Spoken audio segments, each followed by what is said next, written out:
Fizi News 24, média d'information en temps réel. Fizi News 24, chombo cha habari kwa muda sahihi. Média d'information en temps réel.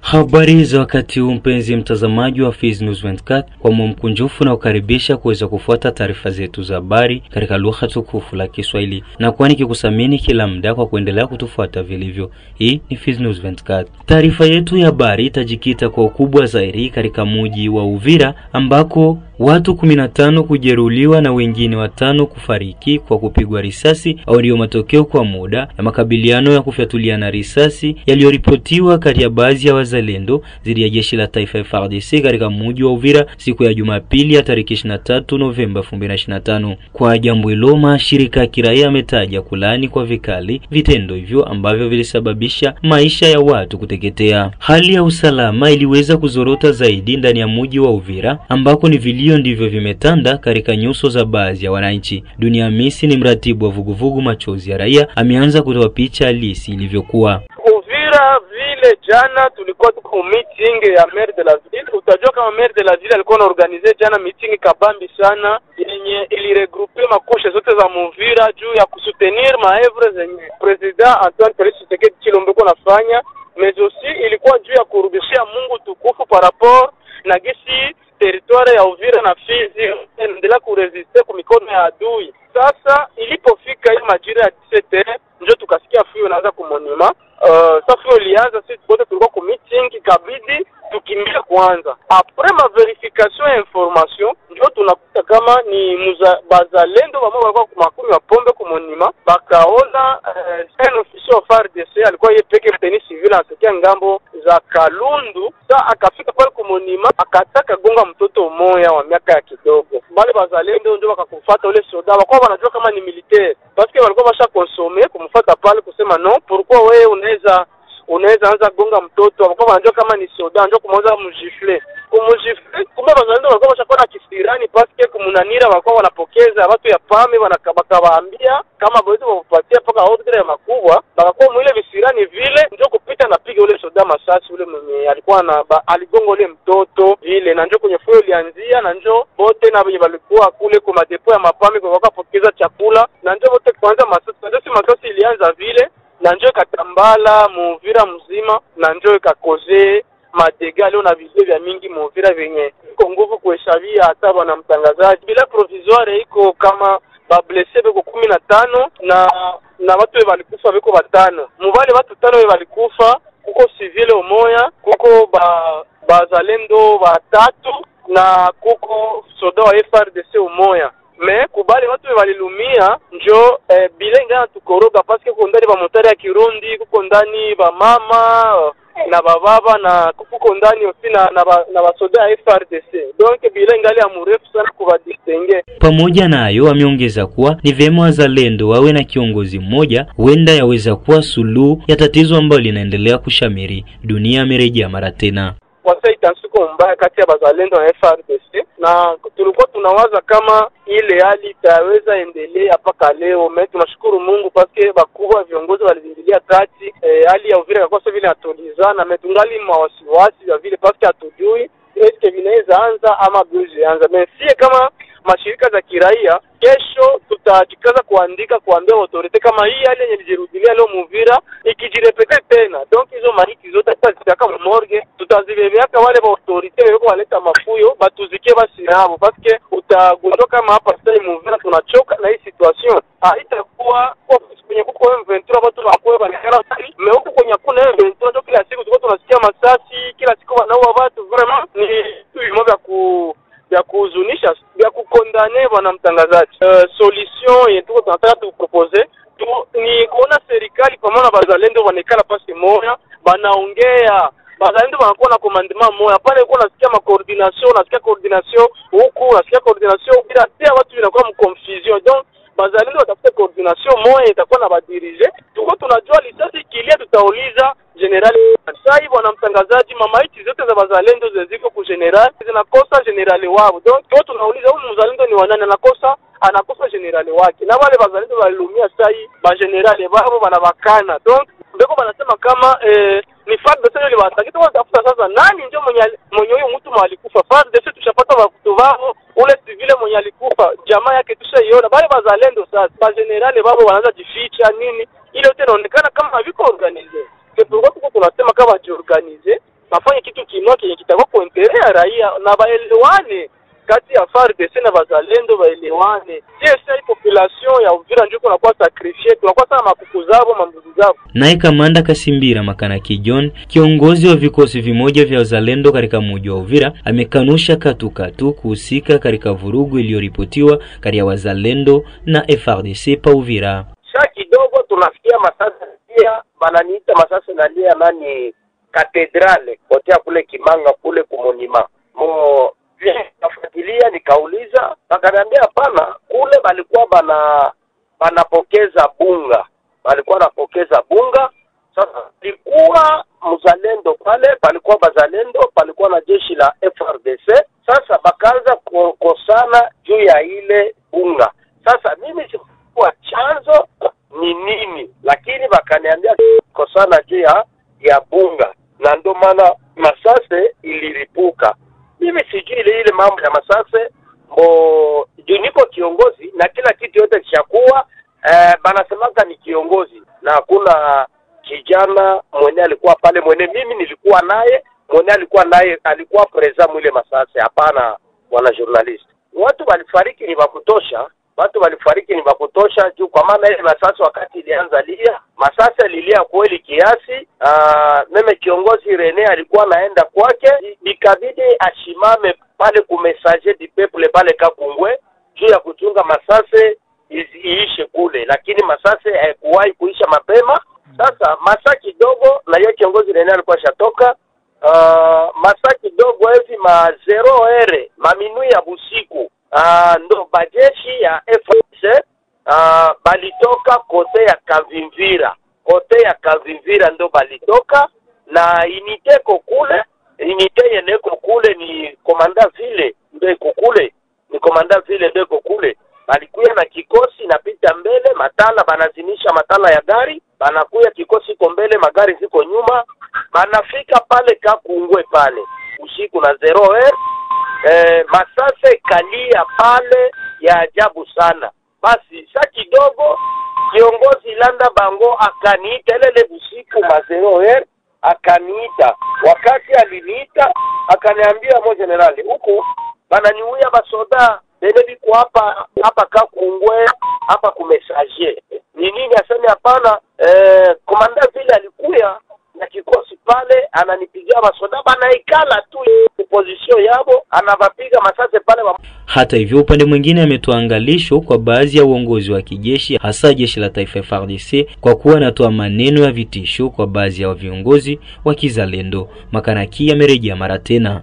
Sasa mimi depuis zamani niko hapa, niko napigana depuis niko kupori, na leo niko hapa. Adui anatoka Goma, yeye alikuwa Goma, anafika hadi Bukavu, adui Goma na Bukavu anafika hapa. Sisi bazalendo ndo tunafunga njia, na sisi bazalendo ndo tuko mumungini. Njia nini hatuyawahi kunyanyasa watu, kila nini mimi Makanaki siyawahi kukamata silaha nilale napiga silaha usiku mchana na kunyang'anya watu. Yeye anafika hapa ndo masase naanza. Mimi sina naye conflict, ila ni kesho ya kuoneshana abadirike, aache ile vitisho ya kuwa natisha wazalendo. Aseme yeye ni wa speciale. Hapana, wa speciale ni Mungu. Juma hali anafika huko kitu kimoja kile kinamshinda kumetrize ni kiongozi. Mimi sina akili yake, iko na akili yake. Juu kiongozi kwenye anafika kuko fujo, anapasha kalume ile fujo. Lakini yeye kama nakutana kuko masoda biko wanagombana, yeye ni wa kwanza tena kuanza piga masase mwile eneo ila hajauliza. Unasikia bwana journalist? Naomba tu kitu ya maana, tuikale chini na FARDC tufanye kazi. Adui iko pale. Sasa isikuwe mambo ya kudistray watu adui ingie mwingine. Hapana, mimi sipakalaki nzambi mafuta. Shida yangu ni kupigana, tuende kule mbele tupigane. Na Uvira mwingine hatutaiacha wazi, tutaenda hadi mbele na tuko kule mbele. Lakini ache mambo ya intimidation, tuko na madrone atapiga bazalendo. Inakuwa kuprofite tu batu distraire adui ingie mwingine. Kwa sababu inasemekana kwamba ninyi wazalendo mnaleta vurugu Uvira, FARDC tabaki yenyewe na polisi, kisha ninyi mnatuma kule kwenye ligne de front. Wakati walikimbia hapa, ndio waliturudisha hapa. Wakati walikimbia, sisi tulikuwa wapi? Na walikuwa wapi? Tulimetrize mwingine hapa. Bele waliharibisha mwingine, bakachoma na mabiro, bakachoma na madokima yote ya serikali, bakakamata ile madirisha ya leta, ile madirisha mabiro ya leta ndio ilikuwa kuja kupigisha, bakakamata machumba ya mabiro ndio ilikuwa WC, ilikuwa toilet. Sasa leo ndio batakia tuona kama tuko babaya. Hakuna siku mzalendo wala maimai atakuaka mzuri. Hapana, kila siku mnamkamataka mubaya. Turudie kunjia moya, tufanye kazi. Lakini kusema mzalendo atoke hapa, ile ndoto ya Farao ile bwana. Wakati hayo ya kijiri, wazalendo kundi la FABB linaloongozwa na kamanda Ngoma Nzito halikubaki kimya juu ya vurugu iliyoripotiwa Uvira. Strategy na Mubamba ni msemaji wa FABB, ametoa hapa mtazamo wake. Mambo ambayo yanasikika jijini na tarafani Uvira na yalaani kabisa, kwa kuwa kuna watu ambao tulizani wanachukua silaha kwa kulinda usalama wa raia, lakini wao hiyo kwa sasa wanageuka kuwa waangamizi wa raia. Luvungi raia waliweza kuuliwa, bila hatia, waumini walikuwa kanisani wakauliwa. Hapo Sande kulikuwa mabadilishano ya silaha kati ya kundi mbili, tulizani kama ni wazalendo, kumbe ni watu ambao walikuwa zamani wezi wa mabuguni wa silaha kwa sababu ya kutamani kutangirisha. Sasa wanakuta kama katika uzalendo hakuna kitu wakatakiwa haraka, ndio wanaanza kutumia silaha hizo kwa kuangamiza raia wasiokuwa na hatia. Bwana mtangazaji, Keni Jemadari Delphin Kalembe Ngoma Nzito hajawa na kundi hapo Sange. Yule ambaye anajiita Ngoma Nzito hapo Sange ni kijana mmoja anaitwa Jamba Kashushi Rose, ambaye ni mwizi wa zamani wa Maguguni, ambaye alipamba atachukua jina la Ngoma Nzito ili kunufaika na misaada kutoka Ulaya na kutumia jina hilo kwa kuiba pia pesa za umma, akidai kwamba ni yeye ndiye anapigana. Hiyo Ngoma Nzito, Delphin Kalembe Ngoma Nzito anapatikana kwenye nyanja za juu na hajawa na hapo Sange. Mwishowe ametoa ujumbe kwa jamii yote, hasara ya tarafa Fizi na tarafa la Uvira.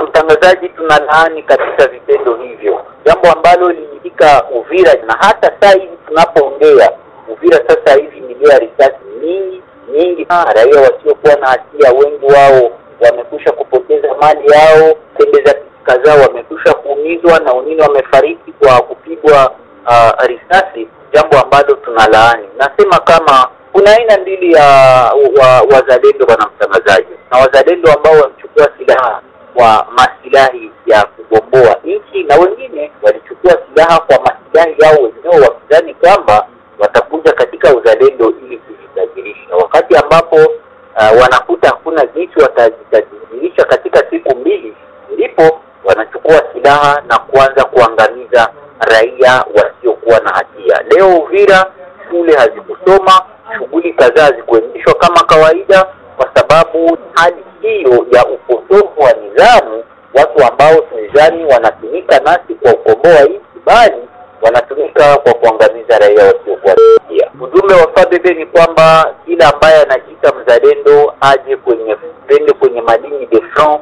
Madini de front ni mengi sana. Kuna ligne de front za tarafa la Uvira, tarafa la Fizi, tarafa la Mwenga, la Walungu. Watoke katika jiji la Uvira, waache kuangamiza raia. Uvira hakuna adui, adui anapatikana pembezoni mwa Uvira, lakini watu wanashinda jijini Uvira wakizunguka na silaha nzito wakitishia raia wasiokuwa na hatia maisha, wakiwanyang'anya vitu vyao na kuwanyanyasa pia.